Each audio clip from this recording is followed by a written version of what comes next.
Captain Sarah Mitchell had always known she was different from the other pilots on the base, not because she lacked skill or courage, but because she was one of only 3 women among 200 male aviators at Nellis Air Force Base.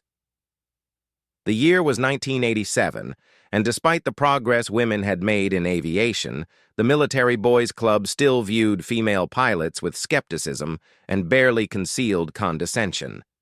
Sarah stood 5 feet 6 inches tall with auburn hair that she kept regulation short and steel gray eyes that missed nothing. She had graduated top of her class from the Air Force Academy and earned her wings through sheer determination and exceptional flying ability. Her record was spotless, her test scores were among the highest ever recorded, and her flight instructors consistently praised her natural instincts and quick thinking under pressure. But none of that seemed to matter to Admiral Robert Hayes. Hayes was a decorated Navy officer who had been temporarily assigned to oversee a joint military aviation project at Nellis. At 62 years old, he was old school in every sense of the word. He had earned his stars during Vietnam, flying combat missions over hostile territory when female pilots were nothing more than a distant possibility. His weathered face bore the lines of a man who had seen real combat, and his piercing blue eyes held the confidence of someone who had never backed down from a fight. From the moment Admiral Hayes arrived at Nellis, he made his opinions about female pilots crystal clear. During his first briefing with the squadron, his eyes had swept over Sarah with obvious dismissal. When her commanding officer introduced her as one of their finest pilots, Hayes had simply grunted and moved on to the next aviator without so much as acknowledging her presence. The project that brought Admiral Hayes to Nellis was classified at the highest levels.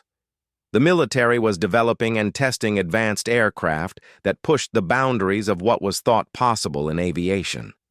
These weren't ordinary fighter jets.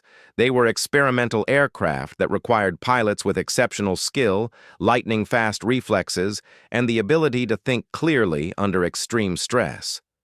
The F-12 was the crown jewel of this program. The F-12 wasn't just fast, it was revolutionary. Capable of speeds that exceeded Mach 3, it could climb to altitudes where the curve of the Earth became visible and the sky turned from blue to black. The aircraft was so advanced that only a handful of pilots had ever been cleared to fly it. The selection process was rigorous, involving months of physical and psychological testing, followed by extensive simulator training before anyone was allowed near the actual aircraft. Sarah had been working toward F-12 certification for over a year. Her performance in simulators was exceptional, and her test scores consistently ranked in the top 5%. Every instructor who worked with her recommended her for advancement to the actual aircraft. Her commanding officer had submitted the paperwork for her final certification just days before Admiral Hayes arrived. That's when everything changed.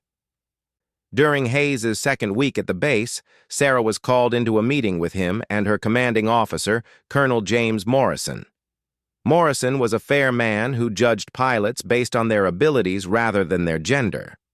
He had been Sarah's strongest supporter throughout her career and had personally overseen much of her training. The meeting took place in Hayes' temporary office, a sterile room with government-issue furniture and walls decorated only with official photographs and commendations. Hayes sat behind a metal desk, his uniform crisp and his expression stern. Morrison sat to one side, looking uncomfortable with what was about to unfold. Hayes opened the meeting without preamble. "Captain Mitchell, I've been reviewing your file and your application for F-12 certification." He paused. His eyes fixed on Sarah with what could only be described as skeptical amusement. "I have to say, I'm impressed by your test scores and simulator performance." Sarah felt a moment of hope, thinking perhaps she had misjudged the Admiral's attitude toward female pilots. "Thank you, sir." Hayes leaned back in his chair, a slight smile playing at the corners of his mouth. "However, I'm concerned about your ability to handle the physical and psychological demands of flying such an advanced aircraft." He picked up a thick folder from his desk. The F-12 isn't like the training aircraft you're accustomed to. It's a beast that demands respect and absolute mastery from its pilot. Sarah kept her expression neutral, though inside she felt a familiar surge of frustration. She had heard variations of this speech before from instructors who doubted her capabilities based on her gender rather than her performance. "I understand the challenges, sir. I believe my training record demonstrates my readiness." Hayes chuckled, a sound that held no warmth or humor. "Captain, I'm sure you're a competent pilot in your current aircraft, but the F-12 requires a level of physical strength and mental toughness that, well, let's just say it's designed for men who have the natural advantages necessary to handle its demands." The room fell silent. Morrison shifted uncomfortably in his chair, clearly disagreeing with Hayes, but unable to directly challenge a superior officer. Sarah felt her face flush with anger, but she maintained her composure. She had dealt with this kind of prejudice before and knew that emotional outbursts would only confirm Hayes's preconceptions. "Admiral, with respect, my performance evaluations and test results speak for themselves," Sarah said evenly. "I've consistently exceeded the standards required for F-12 certification." Hayes waved dismissively. "Paper scores are one thing, Captain. Real-world performance is another entirely. The F-12 pulls G-forces that can cause grown men to lose consciousness. The psychological pressure of flying at Mach 3 at 80,000 feet has broken pilots with decades of experience." He leaned forward, his expression becoming more serious. "I'm not willing to risk a multi-million-dollar aircraft and potentially compromise a classified program because someone wants to prove a political point about gender equality." Sarah's hands clenched into fists in her lap, but her voice remained steady. "This isn't about politics, sir. It's about capability. I've trained for over a year for this opportunity, and every instructor I've worked with has recommended me for advancement." "Instructors who are probably too politically correct to tell you the truth," Hayes replied bluntly. "Listen, Captain, I'm sure you're a fine pilot within your limitations, but the F-12 program requires the absolute best, and that means pilots who can handle the extreme physical demands without question." Morrison finally spoke up. "Admiral, if I may, Captain Mitchell's G-force tolerance tests were among the highest we've recorded. She's consistently demonstrated the physical resilience required for high-performance flight." Hayes turned his attention to Morrison, his expression hardening. "Colonel, I appreciate your loyalty to your pilots, but I have to make decisions based on what's best for the program, not what's politically expedient." He turned back to Sarah. "I'm sure you understand, Captain. Nothing personal." But it felt very personal to Sarah. This wasn't the first time her capabilities had been questioned based on her gender, and she suspected it wouldn't be the last. However, something in Hayes's tone suggested that his mind was completely made up, regardless of any evidence to the contrary. Sarah stood, maintaining military bearing despite the disappointment and anger coursing through her. "I understand your position, Admiral. However, I respectfully request that you review my complete training record before making a final decision. I believe the evidence will demonstrate my readiness for F-12 certification." Hayes glanced at the folder on his desk, then back at Sarah with an expression that bordered on condescending amusement. "I've seen enough, Captain. I'm sure you'll find other opportunities to serve that are more suitable to your strengths." The dismissal was clear, but Sarah wasn't ready to give up. "Sir, would you be willing to observe a demonstration flight? I'm confident that seeing my actual performance rather than relying on assumptions would provide a clearer picture of my capabilities." Hayes laughed outright at this suggestion.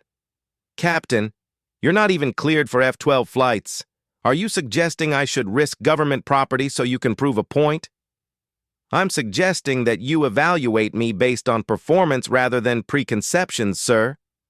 The Admiral's amusement faded, replaced by irritation at what he clearly perceived as insubordination. "Captain Mitchell, I'm going to give you some advice. Accept that there are certain roles that aren't meant for women, regardless of how badly you might want them. The military has plenty of important jobs that don't require you to push beyond your natural limitations. Sarah felt something snap inside her. The months of training, the countless hours of preparation, the dreams of flying the most advanced aircraft in the world, all of it was being dismissed, not because of any failure on her part, but because of Admiral Hayes's prejudices. "Permission to speak freely, sir?" Hayes gestured with apparent magnanimity. "By all means. I've spent my entire career proving that I belong in military aviation. I've outperformed male counterparts in every measurable category. I've never asked for special treatment or lowered standards. All I've ever wanted is the opportunity to serve my country to the best of my abilities." Sarah's voice remained controlled, but her passion was evident. "If you're going to deny me F-12 certification, I respectfully request that it be based on actual performance deficiencies rather than assumptions about what women can or cannot do." Hayes studied her for a long moment, his expression unreadable. Finally, he shook his head with what appeared to be genuine pity. "Captain, your dedication is admirable, but dedication doesn't change biology. The F-12 program requires pilots who can handle extreme stress without breaking down. It requires split-second decision-making under pressure that would overwhelm most people. It requires physical strength and endurance that simply aren't common among women." "Then test me," Sarah said quietly. "Put me through whatever evaluation you think is necessary. If I fail based on actual performance, I'll accept that decision. But if I succeed, I expect to be given the same opportunities as any other qualified pilot." Hayes seemed amused by her persistence. "And what exactly are you proposing, Captain?" Sarah had been thinking about this moment for days, ever since she learned that Hayes was questioning her certification. She knew she needed to do something dramatic to get his attention and prove her point. "Give me a chance to demonstrate my abilities in actual flight conditions. Not in a simulator, not in a classroom, but in real aircraft under real stress. The F-12 is not available for demonstration flights, Captain." "I'm not talking about the F-12, sir. I'm talking about proving my capabilities in aircraft that are available. Give me a challenge that will demonstrate whether I have the skills and temperament for advanced flight operations." Hayes leaned back in his chair, clearly intrigued despite himself. "What kind of challenge?" Sarah had thought about this carefully. She knew she needed to propose something that would genuinely impress Hayes while staying within the bounds of what was actually possible. A high-stress, multi-phase flight evaluation using the most demanding aircraft currently available for testing. Something that will push my limits and give you a clear picture of how I perform under extreme pressure. The Admiral considered this for several moments. "And if you fail this demonstration? Then I'll withdraw my application for F-12 certification and accept assignment to whatever role you think is appropriate. And if you succeed?" Sarah looked him directly in the eyes. "Then you'll have no choice but to admit that your assumptions about my capabilities were wrong." Hayes smiled, but it wasn't a pleasant expression. "Captain Mitchell, you're either very confident or very foolish. Possibly both." He glanced at Morrison, who was watching the exchange with obvious concern. "What do you think, Colonel? Should we give Captain Mitchell her chance to prove herself?" Morrison looked uncomfortable with the entire situation. "Admiral, Captain Mitchell has already proven herself through extensive training and evaluation. This seems unnecessary." "On the contrary," Hayes replied. "I think this could be very educational for everyone involved." He turned back to Sarah. "Very well, Captain. I'll arrange for a flight evaluation that will test your abilities under conditions similar to what you might face in the F-12 program. But understand this, it won't be a standard check ride. It will be designed to push you to your limits and beyond." Sarah felt a surge of both excitement and apprehension. She was finally getting her chance, but Hayes's tone suggested that he was planning something far more challenging than a routine evaluation. "I understand, sir." "Good. I'll coordinate with the test pilot program to design an appropriate evaluation. You'll have one opportunity, Captain. One chance to prove that all your training and dedication translate into real-world performance under extreme stress. Hayes stood, signaling that the meeting was over. I hope for your sake that your confidence is justified. As Sarah left the Admiral's office, she felt the weight of what she had just committed to. Hayes was clearly planning to design a test that he expected her to fail, something that would justify his preconceptions about female pilots. She had effectively bet her entire career on her ability to prove him wrong. The next few days were filled with tension as word spread through the base about the upcoming evaluation. Some of Sarah's fellow pilots expressed support and confidence in her abilities, while others questioned whether she was making a mistake by challenging Hayes so directly. The few female personnel on base watched with particular interest, knowing that Sarah's performance would likely influence attitudes toward women in military aviation for years to come. Sarah spent every available moment preparing, reviewing flight manuals, studying aircraft specifications, and running through emergency procedures in her mind.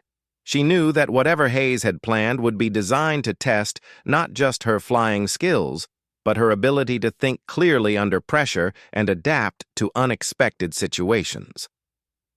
A week after their confrontation, Morrison called Sarah to his office to brief her on the evaluation. His expression was grim as she entered. "Sarah, I've seen the test profile that Admiral Hayes has designed," he said without preamble. "It's unlike anything I've ever seen for a pilot evaluation. He's essentially created a gauntlet that will test every aspect of your flying abilities under the most challenging conditions possible." Sarah sat down across from Morrison, her stomach tightening with apprehension. "What exactly does it involve?" Morrison opened a thick folder on his desk. "Multiple aircraft, multiple phases, with challenges designed to simulate the kind of extreme stress you might face in classified operations. It starts with high-G maneuvering in an F-16, followed by precision flying in an A-10, and concludes with navigation and systems management in a modified T-38 under simulated emergency conditions." "That doesn't sound impossible," Sarah said, though she could hear the uncertainty in her own voice. "Each phase will be conducted under artificial stress conditions designed to push your mental and physical limits. The G-force requirements exceed normal training parameters. The precision requirements are tighter than anything in standard evaluations, and the emergency scenarios—" Morrison shook his head. "Let's just say they're designed to overwhelm most pilots." Sarah absorbed this information, feeling a mixture of fear and determination. Hayes was clearly trying to create a test that would justify his decision to deny her F-12 certification. But she had committed to this course of action, and backing down now would only confirm his opinions about her limitations. "When do we start?" she asked. Morrison looked at her with something approaching admiration. "Tomorrow morning, 0600 hours. Sarah, I want you to know that regardless of what happens, I believe you're one of the finest pilots I've ever worked with. Don't let Hayes's prejudices make you doubt your abilities." That evening, Sarah sat in her quarters, reviewing every detail she could remember about the aircraft she would be flying. She knew that Hayes expected her to fail, probably spectacularly. The test was designed not just to evaluate her skills, but to humiliate her and prove his point about women in military aviation. But Sarah had spent her entire career overcoming people who underestimated her. She had faced doubt and discrimination before and had always found a way to rise above it. Tomorrow would be different only in scale, not in substance. As she prepared for sleep, Sarah reflected on the conversation that had led to this moment.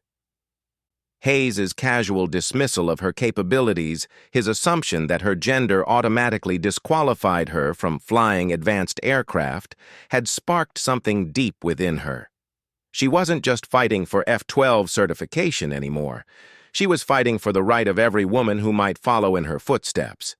The next morning would determine whether years of training and preparation had been enough to overcome institutional prejudice and personal bias. Sarah knew that failure would not only end her dreams, but would also be used to justify discrimination against other women seeking opportunities in military aviation. But as she finally drifted off to sleep, Sarah was surprised to find that she felt more determined than afraid. Hayes had underestimated her, just as others had before him. Tomorrow, she would have the opportunity to show him exactly how wrong he was. Dawn broke over Nellis Air Force Base with the promise of clear skies and perfect flying weather. Sarah Mitchell stood on the flight line at precisely 0600 hours, her flight suit immaculate and her helmet tucked under her arm. She had slept better than expected, her mind clear and focused on the challenges ahead. Around her, the base was coming to life with the familiar sounds of military aviation, jet engines spinning up, ground crews conducting pre-flight checks, and the controlled chatter of radio communications. Admiral Hayes arrived 10 minutes later, accompanied by a small entourage of senior officers and technicians. His expression was unreadable as he approached Sarah, but she caught a glint in his eyes that suggested he was anticipating her failure. Behind him walked Colonel Morrison, whose worried expression contrasted sharply with the Admiral's confidence. "Good morning, Captain Mitchell," Hayes said with formal politeness. "I trust you're prepared for today's evaluation." "Yes, sir," Sarah replied, matching his professional tone despite the tension that filled the air between them. Hayes gestured toward a group of aircraft lined up on the tarmac. 3 different planes sat in perfect formation, a sleek F-16 Fighting Falcon, a robust A-10 Thunderbolt II, and a modified T-38 Talon that had been equipped with additional instrumentation and systems. Each aircraft represented a different aspect of military aviation, and Sarah knew that her performance in all 3 would determine her future. "Let me explain what we have planned for you today," Hayes began, his voice carrying the authority of someone accustomed to being obeyed without question. "This evaluation has been designed to test not just your basic flying skills, but your ability to adapt, think under pressure, and maintain performance standards under extreme stress." A small group of observers had gathered at a respectful distance, including several of Sarah's fellow pilots, base personnel, and what appeared to be visiting officials from other military installations.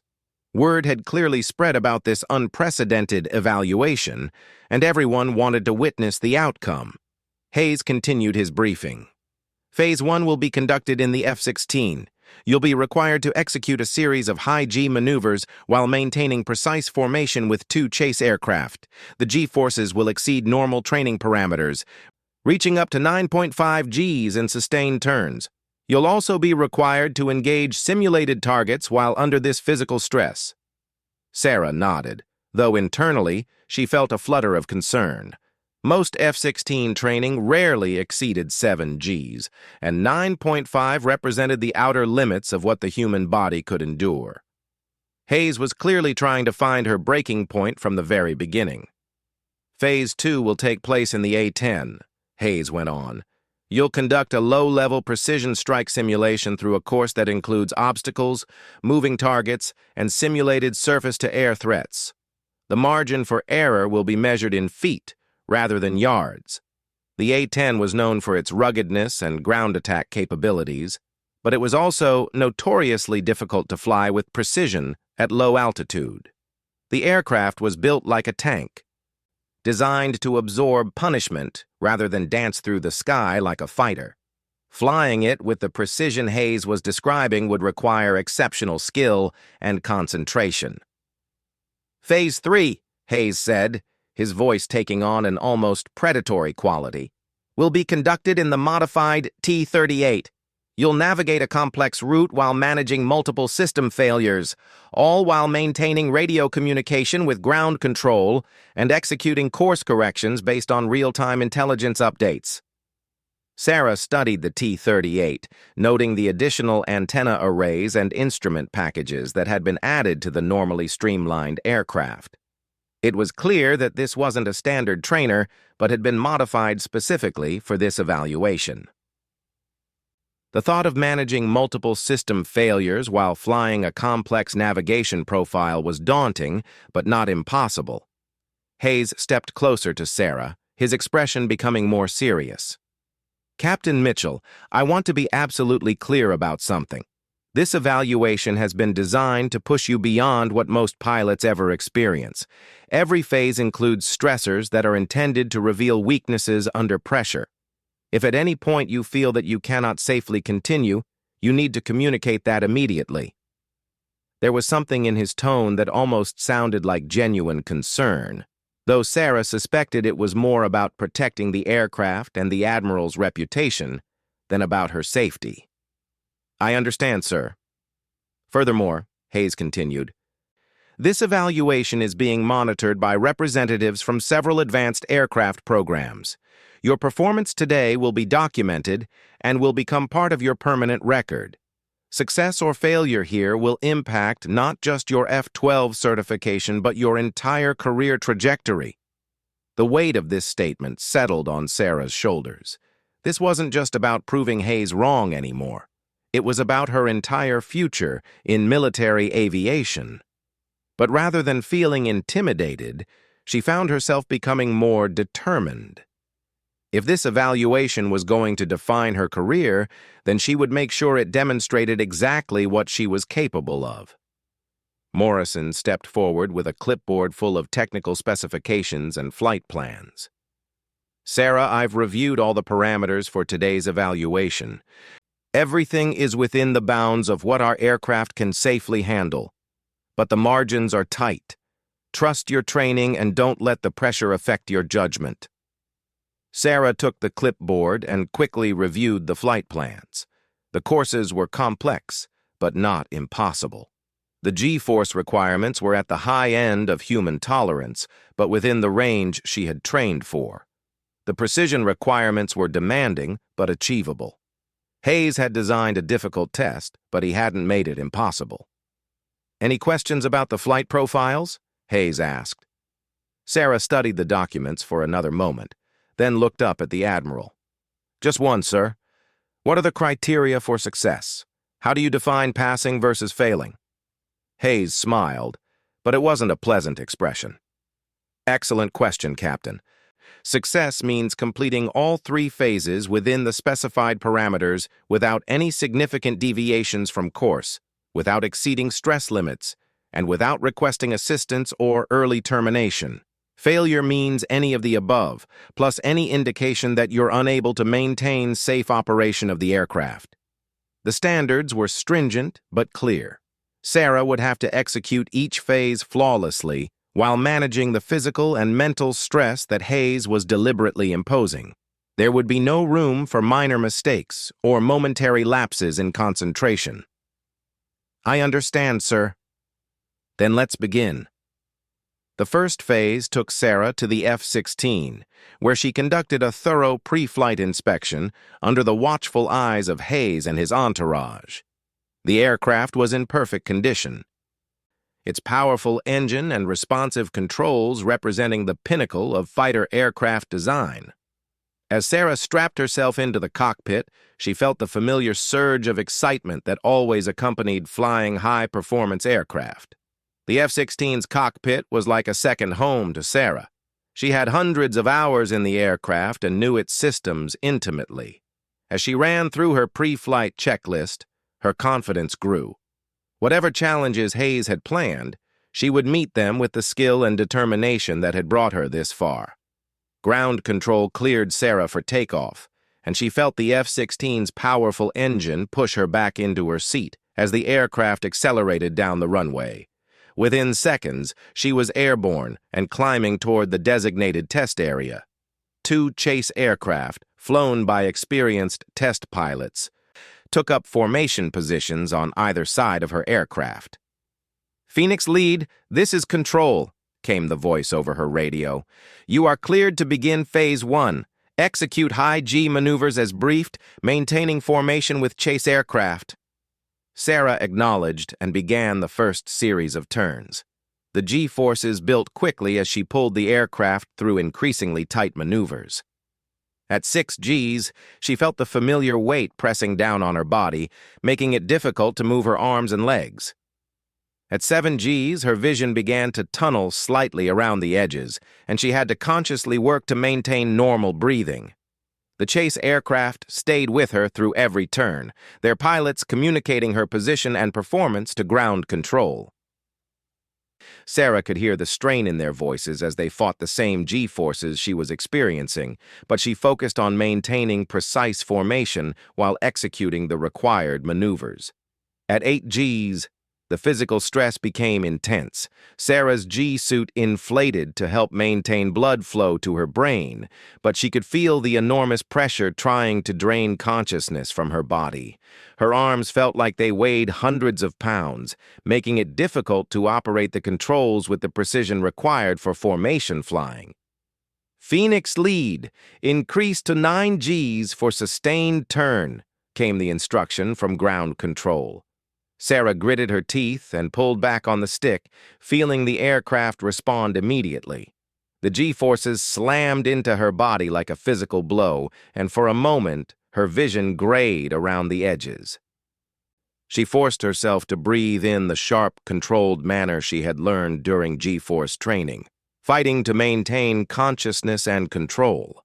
The formation held together as all 3 aircraft pulled through the punishing turn. Sarah's world narrowed to the essential elements: the position of the chase aircraft, the readings on her instruments, and the constant pressure trying to overwhelm her body. Everything else faded away as she focused on the immediate demands of flying. Phoenix lead, engage simulated targets while maintaining current G-loading, came another instruction. Sarah's heart rate spiked as she realized what Hayes was asking her to do. Engaging targets while under 9 Gs of stress was like trying to thread a needle while being crushed in a vice. Her arms could barely move, her vision was compromised, and her ability to think clearly was severely impaired by the physical stress. But she had trained for scenarios exactly like this. Sarah activated the aircraft's targeting system and began tracking the electronic targets that appeared on her heads-up display. Fighting against the crushing G-forces, she managed to acquire and engage 3 targets in rapid succession while maintaining formation with the chase aircraft. "Excellent work, Phoenix lead," came Morrison's voice over the radio. "Phase 1 complete. Return to base for Phase 2 briefing." Sarah gradually reduced the G-forces and felt her body slowly return to normal as the crushing weight lifted. Her flight suit was soaked with sweat, and her muscles ached from fighting the tremendous pressure, but she had successfully completed the first phase of Hayes's evaluation. As she landed and taxied back to the flight line, Sarah could see Hayes and his observers gathered around monitoring equipment. Their expressions were harder to read than she had hoped, but she noticed that several of them were engaged in animated discussion. Phase 2 began 30 minutes later, after Sarah had rehydrated and received a brief medical check to ensure she was fit to continue. The A-10 Thunderbolt II sat on the tarmac like an armored beast, its twin engines and heavily reinforced airframe designed for close air support missions in hostile environments. The A-10 was a completely different flying experience from the F-16.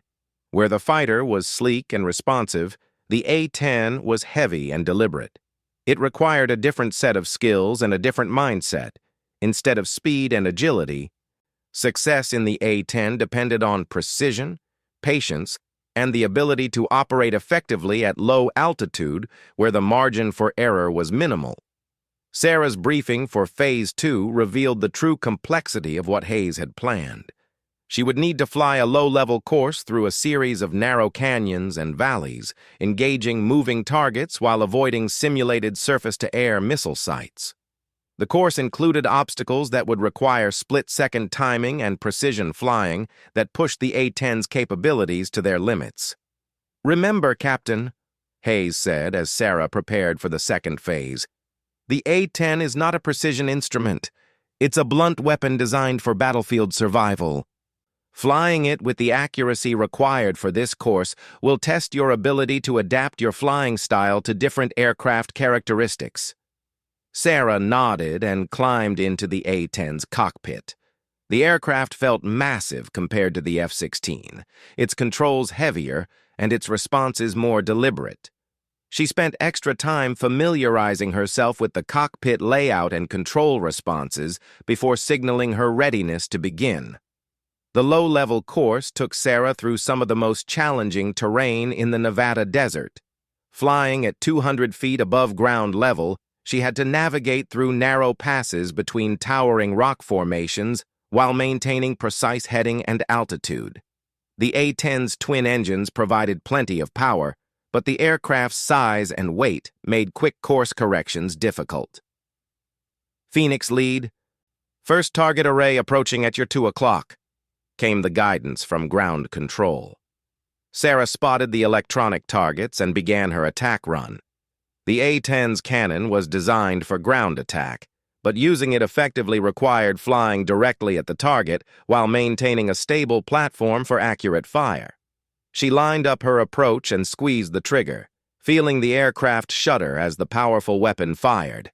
Target after target appeared along the course, each requiring a different approach and attack angle.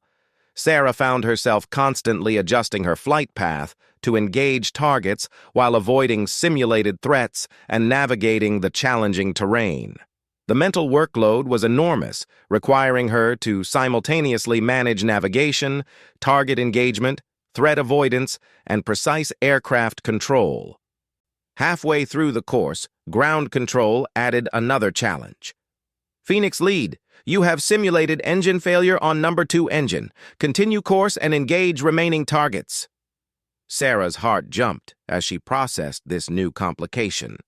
Losing an engine in the A-10 was manageable, but it significantly affected the aircraft's performance and handling characteristics. She quickly ran through the emergency checklist while continuing to fly the low-level course, compensating for the reduced power and changed control responses. The remaining targets became increasingly difficult to engage with the simulated engine failure. Sarah had to constantly adjust her approach speeds and attack angles to compensate for the A-10's reduced performance. Several times she found herself flying just feet above the desert floor, using every bit of her skill to maintain control while engaging targets with the precision Hayes demanded. Final target array ahead, Phoenix lead. Multiple movers in complex terrain. Sarah spotted the last set of targets moving through a narrow canyon. Engaging them would require flying directly into the canyon while tracking multiple moving targets simultaneously. With one engine out, the margin for error was virtually non-existent. She committed to the attack, diving into the canyon while acquiring the first target. The A-10 responded sluggishly to her control inputs, its reduced power making every maneuver a challenge. Sarah tracked and engaged 3 moving targets in rapid succession, pulling out of the canyon with less than 50 feet of clearance. Phase 2, complete Phoenix lead. Outstanding performance under adverse conditions. Return to base for final phase. As Sarah climbed away from the desert floor, she felt a surge of satisfaction.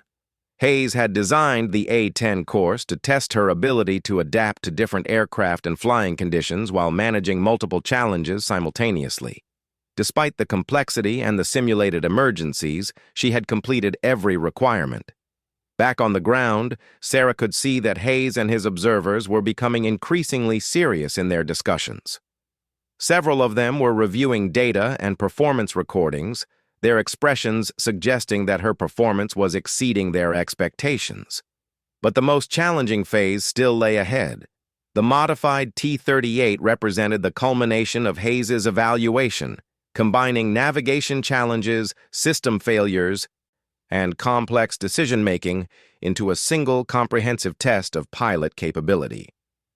As Sarah prepared for the final phase, she realized that Hayes had systematically tested every aspect of pilot performance. Physical tolerance under extreme stress, precision flying under adverse conditions, and now, decision-making, and system management under pressure. If she could successfully complete Phase 3, she would have proven her capabilities beyond any reasonable doubt. The question was whether Hayes would be willing to acknowledge that proof, or whether his prejudices ran too deep to be overcome by any demonstration of skill. The modified T-38 Talon sat on the tarmac like a technological predator, its sleek lines interrupted by the additional equipment that had been installed for this final evaluation. Sarah could see extra antenna arrays, modified instrument panels visible through the cockpit canopy, and what appeared to be additional computer systems mounted behind the pilot's seat. This wasn't the standard T-38 trainer she had flown dozens of times. This was something altogether more complex and challenging. Admiral Hayes approached her as she conducted her pre-flight inspection, his expression more serious than she had seen all day. Behind him, the group of observers had grown larger, with several high-ranking officers she didn't recognize joining the crowd. Word had clearly spread throughout the base and beyond about her performance in the first 2 phases. "Captain Mitchell," Hayes began, his voice carrying a tone she couldn't quite interpret. "I'll be honest with you. Your performance in the first 2 phases has been unexpected. You've exceeded the parameters we established for successful completion." Sarah felt a flicker of hope, but kept her expression neutral. "Thank you, sir." Hayes glanced at the T-38, then back to her. "Phase 3 is different from what you've experienced so far. This aircraft has been modified with systems that simulate the complexity of advanced military aircraft. You'll be managing multiple computer systems, navigation aids, communication arrays, and sensor packages while flying a challenging course." He handed her a thick briefing packet filled with technical specifications and system diagrams. "Furthermore, we'll be introducing system failures throughout the flight. These won't be simple simulated failures like the engine problem in the A-10.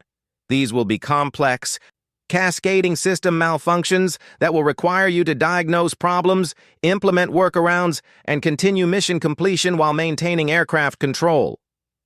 Sarah reviewed the briefing materials, her mind racing as she absorbed the complexity of what Hayes had planned. The T-38 had been equipped with systems that mimicked those found in classified aircraft, complete with multiple redundant computers, advanced navigation systems, and communication equipment that would challenge even experienced test pilots. The course itself, Hayes continued, requires precision navigation through a series of waypoints while maintaining communication with multiple ground stations. You'll receive course corrections and mission updates in real time, requiring you to constantly recalculate your route and timing. Colonel Morrison stepped forward, his expression concerned. "Admiral, this level of complexity is typically reserved for pilots with months of specialized training on these systems." Hayes turned to Morrison with a slight smile. "Colonel, Captain Mitchell insisted on a demonstration that would prove her capabilities. I'm simply providing her with an opportunity to show us what she can do when faced with the kind of challenges she might encounter in advanced aircraft programs." Sarah realized that Hayes was presenting her with a test that was designed to be virtually impossible. The combination of complex systems management, challenging navigation, and multiple failure scenarios would overwhelm most pilots, even those with extensive experience. But she had come too far to back down now. "How long is the course?" she asked. 2 hours and 30 minutes, Hayes replied. "You'll navigate through controlled airspace over 3 states, managing system problems and mission updates throughout the flight. Success means completing the entire course within the specified time limits while maintaining all communication requirements and managing every system failure without requesting emergency assistance." The stakes were now crystal clear. Sarah would need to demonstrate not just flying ability, but the kind of complex decision-making and system management skills that were required for the most advanced aircraft in the military inventory. Failure would not only end her F-12 aspirations, but would validate Hayes's opinions about women in military aviation. I understand. Sir, Sarah said, closing the briefing packet. When do we begin? Hayes checked his watch. Immediately. Your course begins in 30 minutes, and timing is critical for the navigation requirements. Sarah climbed into the T-38's cockpit and was immediately struck by the complexity of the modified systems. The instrument panel contained displays and controls she had never seen before, with multiple computer screens showing navigation data, system status, and communication arrays. The cockpit felt more like a space shuttle than a training aircraft. She spent 20 minutes familiarizing herself with the new systems, running through startup procedures, and testing communication links.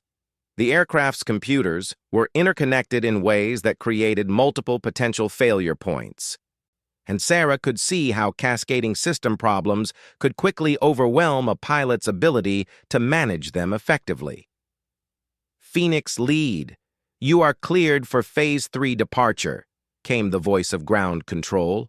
Initial course heading 095, climb to flight level 350, contact Denver Center on 124.5.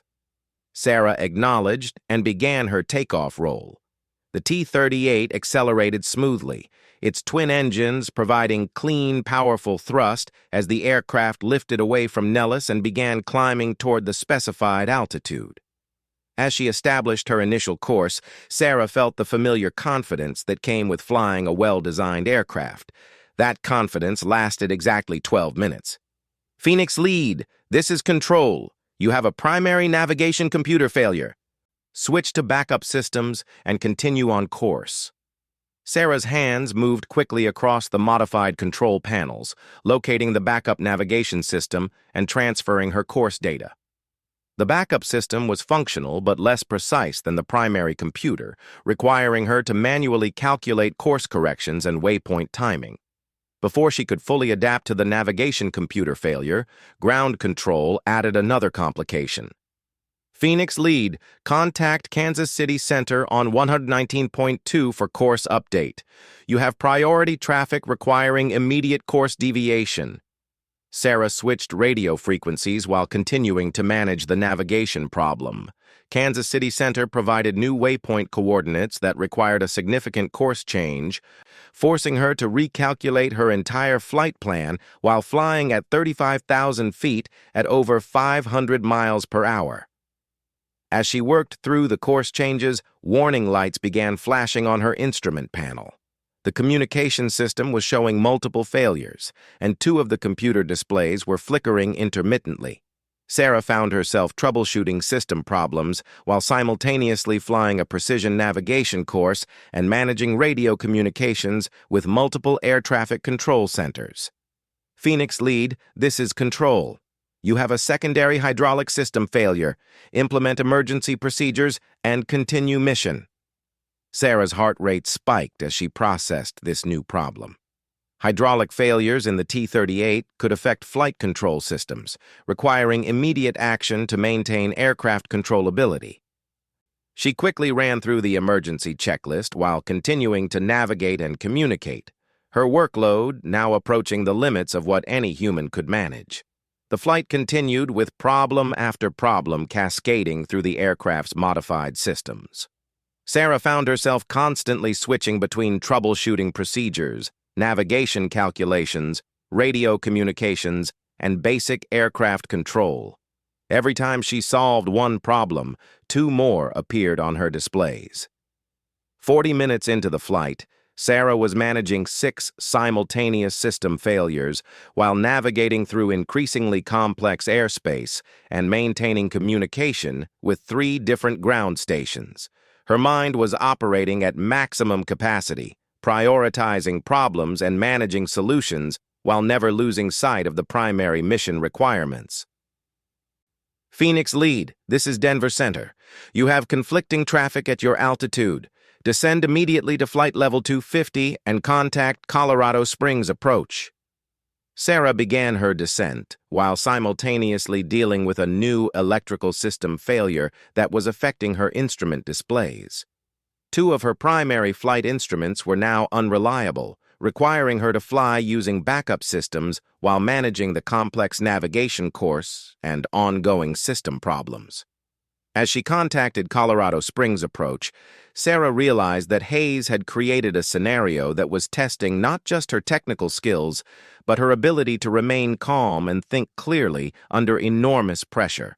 The combination of system failures, navigation challenges, and communication requirements would have overwhelmed most pilots hours ago. But Sarah had spent her entire career preparing for challenges exactly like this. Her training had taught her to prioritize problems, manage multiple tasks simultaneously, and maintain situational awareness even under extreme stress. She was operating at the very limits of her capabilities, but she was still operating effectively. Phoenix Lead, this is Control. You have total communication system failure. Implement emergency communication procedures and continue to final waypoint.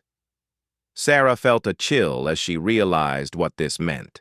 Without radio communication, she would have to complete the remaining hour of the course while managing ongoing system failures with no outside assistance. She quickly switched to the emergency transponder code and began using backup navigation systems to track her progress toward the final waypoints. The aircraft continued to develop new problems as Sarah flew through the mountainous terrain of Colorado. Her primary electrical system was now operating on backup power. 2 of her 3 hydraulic systems were showing failure indications, and most of her instrument displays were either failed or unreliable. Flying the T-38 under these conditions was like trying to solve a complex puzzle while riding a roller coaster in the dark. Every decision had to be made quickly and correctly, with no margin for error and no opportunity to ask for help or clarification. With 30 minutes remaining in the course, Sarah encountered the most serious challenge yet. Multiple warning lights illuminated simultaneously, indicating failures in critical flight control systems. The aircraft became noticeably more difficult to control, requiring constant attention to maintain level flight and proper heading. Sarah ran through emergency procedures while continuing to navigate toward her final waypoint. The T-38 was now operating with multiple system failures that, in a real aircraft, would have required an immediate emergency landing. But Hayes had designed this evaluation to test her limits, and she was determined to complete it successfully. As she approached the final waypoint, Sarah realized that she had not only managed every system failure and navigation challenge that Hayes had presented, but she had done so while maintaining precise timing and course accuracy. Despite the enormous complexity and multiple emergencies, she was going to complete the evaluation successfully. Ground control resumed communication as Sarah reached the final waypoint, indicating that the communication failure had been another simulated emergency. Phoenix Lead, this is Control. Outstanding performance. Return to base for landing. Sarah felt a surge of exhaustion and relief as she began her descent toward Nellis. The 2.5-hour flight had pushed her capabilities to their absolute limits, but she had successfully managed every challenge that Hayes had designed to overwhelm her. As she landed and taxied back to the flight line, Sarah could see Hayes and his observers gathered around monitoring equipment, their faces showing expressions she couldn't quite read. The crowd had grown even larger, with what appeared to be senior officers from multiple military branches watching her arrival. Sarah shut down the T-38's engines and remained in the cockpit for several moments, allowing the magnitude of what she had just accomplished to sink in. She had not only completed Hayes's evaluation, but she had done so while managing system failures and challenges that would have defeated most pilots with twice her experience. As she climbed out of the aircraft, Sarah was surprised to see Admiral Hayes approaching with an expression she had never seen before. The confidence and dismissiveness were gone, replaced by something that looked almost like awe. "Captain Mitchell," Hayes began, his voice completely different from the condescending tone he had used all morning. He paused, clearly struggling with what to say next.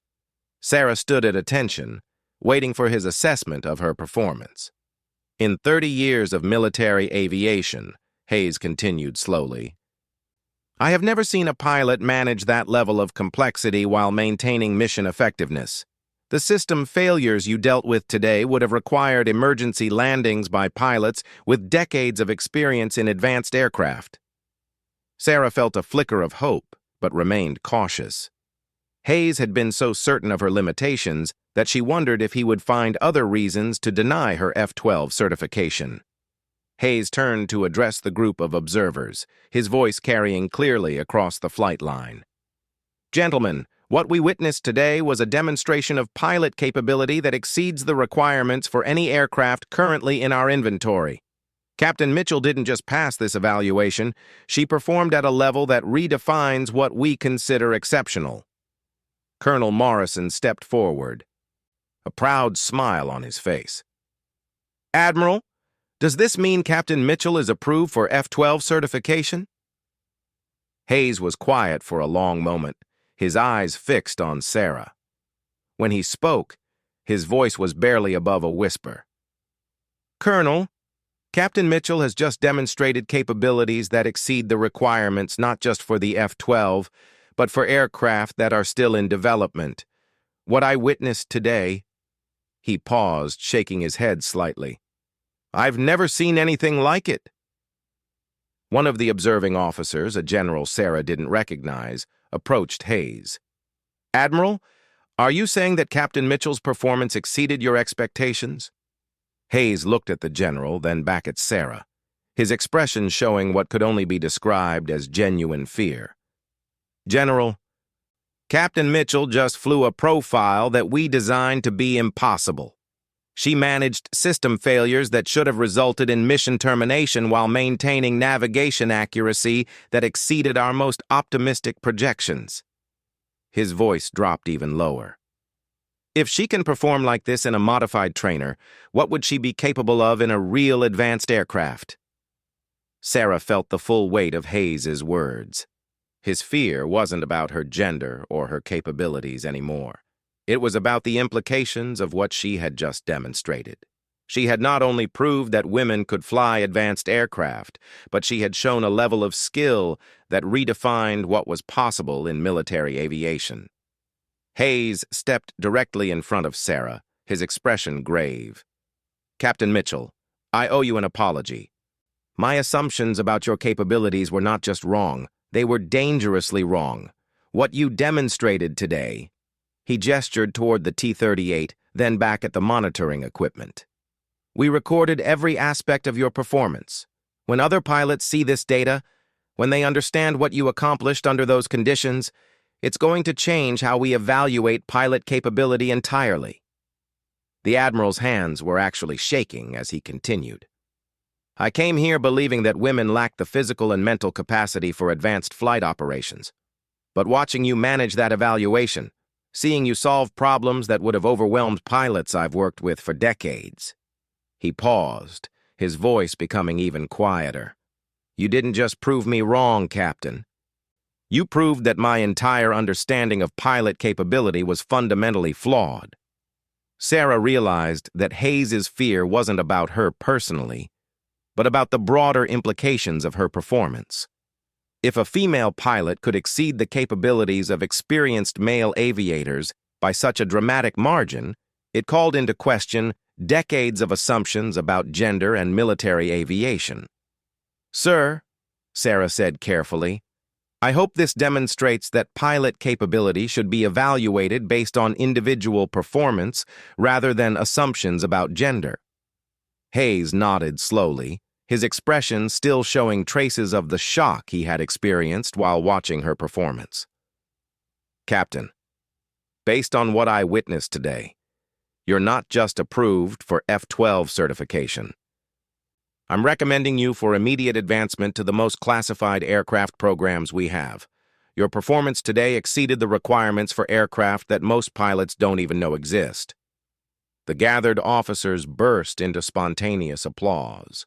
But Sarah noticed that Hayes remained very quiet, his eyes fixed on her with an expression that mixed respect with something approaching fear. She had not only proved her capabilities, she had demonstrated a level of skill that challenged everything Hayes thought he knew about pilot performance. As the crowd began to disperse and the formal evaluation concluded, Hayes approached Sarah one final time. "Captain, there's something else you should know. Your performance today was recorded and transmitted to senior aviation commands across all branches of the military.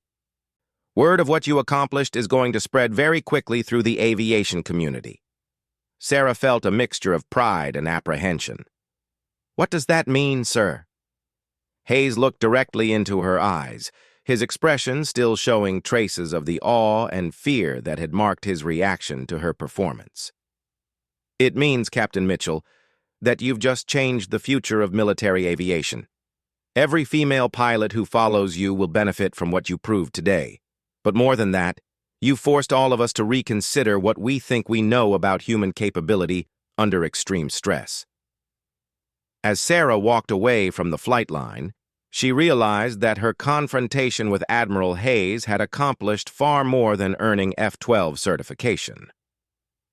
She had not only proved her own capabilities, but had challenged fundamental assumptions about gender and aviation that had persisted for decades.